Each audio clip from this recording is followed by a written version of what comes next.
jurusan Teknik Lingkungan sebagai Ketua Unit 79 KKN Angkatan 64 dengan anggota sebagai berikut. Perkenalkan, saya Nur Haki Fauzia dari Fakultas Kedokteran. Saya Fadil Atna Brandistia dari jurusan Ilmu Hukum. Saya Al-Hilal dari jurusan Manajemen. Saya Harumide Ningrum dari jurusan Ekonomi Islam. Saya Muhammad Guntur dari jurusan Informatika. Nama saya Ego Nur Rahman dari program studi Pendidikan Agama Islam. Perkenalkan, nama saya Muhammad Fajar Ansori, saya dari Teknik Elektro 2018. Kami dari Unit 79 izin memperkenalkan program dakwah yang bertemakan sosialisasi pengembangan UMKM dengan prinsip syariah. Dengan sasaran adalah warga desa Ngadiwinatan, yang mayoritas ialah para pelaku usaha. Tujuan dari program dakwah kami ini ialah mensosialisasikan peluang serta pemahaman terkait pengembangan UMKM berbasis syariah. Berikut dengan bagaimana penerapannya pada pasar. Setelah memperkenalkan program dakwah dan mengetahui tujuan program dakwah kami, kita langsung kepada pembahasan yang pertama.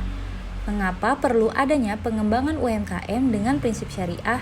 Yang pertama, karena Indonesia sendiri termasuk ke dalam negara dengan populasi muslim terbesar di dunia. Berdasarkan laporan The Royal Islamic Strategic Studies Center atau MAPDA bertajuk The Muslim 500 Edition 2022, ada 231,6 juta penduduk Indonesia yang beragama Islam. Jumlah itu setara dengan 86,7% dari total penduduk Indonesia. Dan juga saat ini, masyarakat di Indonesia mulai banyak yang menerapkan halal lifestyle. Jadi, kehalalan mulai menjadi gaya hidup yang selalu diperhatikan oleh sebagian besar orang.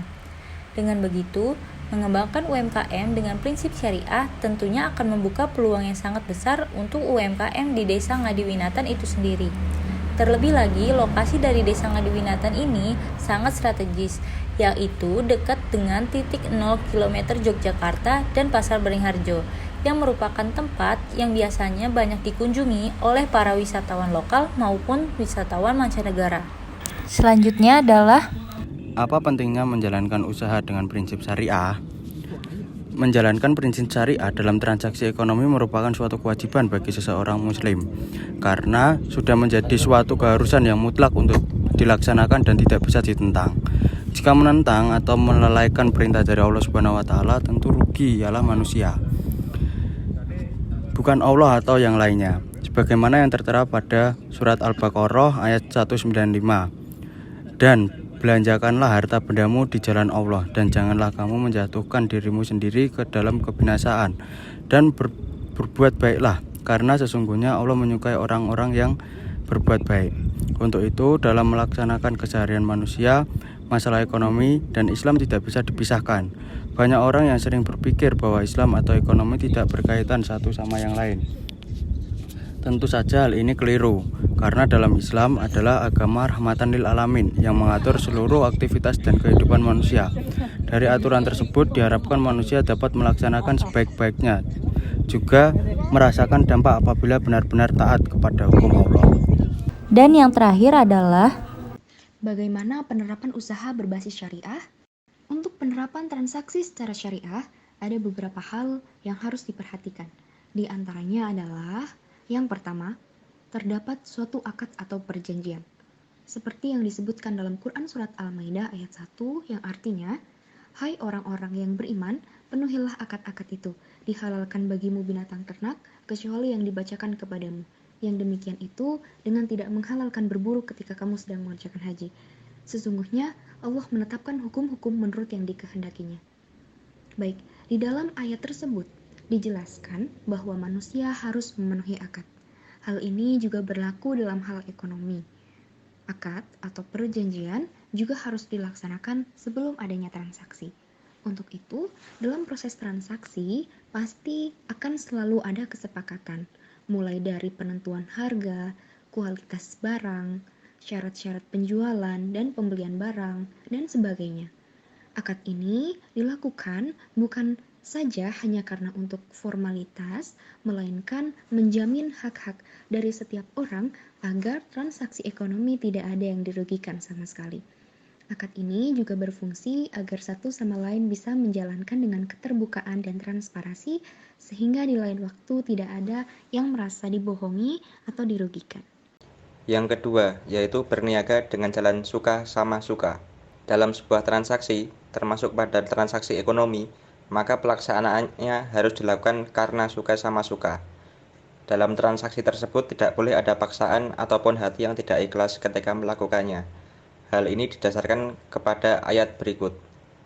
Hai orang-orang yang beriman, janganlah kamu saling memakan harta sesamamu dengan jalan yang batil, kecuali dengan jalan perniagaan yang berlaku dengan suka sama suka di antara kamu. Dan janganlah kamu membunuh dirimu, sesungguhnya Allah adalah Maha Penyayang kepadamu.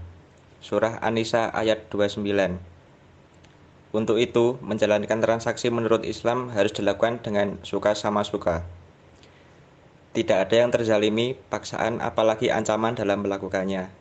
Agar suka sama suka, maka transaksi tersebut harus dilakukan oleh orang yang sadar, berakal, dan juga bisa memilih-milih sesuai dengan kebutuhannya. Ketiga, adalah larangan penipuan. Nabi Muhammad SAW melarang jual beli yang mengandung penipuan, menurut hadis riwayat Muslim. Hadis ini menunjukkan bahwa kita dilarang untuk melakukan jual beli yang bersifat mengandung penipuan. Ketidakjujuran seperti membohongi kualitas barang, membayar tidak utuh, berjanji dan tidak ditepati, dan sebagainya, termasuk ke dalam penipuan yang jelas berdosa jika dilakukan. Selain itu, harta yang dijalankan dari proses tersebut tentu adalah harta yang haram dan tidak berkah. Penipuan hanya membuat efek bahagia sementara, sedangkan transaksi tersebut justru membawa efek mudarat untuk mereka sendiri, seperti tidak dipercaya, membangun moral yang buruk, dan hilangnya keimanan pada titik tertentu. Sekian yang dapat kami sampaikan perihal dari program dakwah dengan judul Sosialisasi Pengembangan UMKM Berdasarkan Prinsip Syariah. Semoga apa yang disampaikan dapat bermanfaat dan membawa berkah untuk kita semua. Mohon maaf bila ada salah kata.